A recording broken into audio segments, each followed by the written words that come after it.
Action action direct action ছাত্র সমাজের action direct action জেগেছে জেগেছে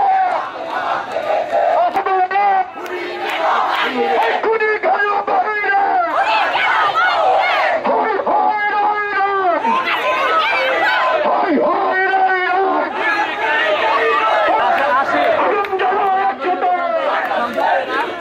আমলাকারীর বিরুদ্ধে অমিতাভ বসার দুই গেলেন ফরিদপুরে বৈষম্যবিরোধী ছাত্র আন্দোলনে যারা আহত হয়েছিল সেসব হামলাকারীকে এখনো পর্যন্ত বিচারের আওতায় আনা হয়নি। আমরা সেই দাবি সহ 25টি দফা দাবি নিয়ে আমরা জেলা প্রশাসকের কার্যালয়ে এসেছি। দ্রুত এদের যে সকল হামলাকারীরা আমাদের উপর সন্ত্রাসী কার্যকলাপ চালিয়েছে তাদের দ্রুত বিচারের আওতায় এনে এবং আমাদের যে 25 দফা দাবি বাস্তবায়নে 14 কর্মদিবসের মধ্যে তারা দ্রুত ব্যবস্থা নেবে।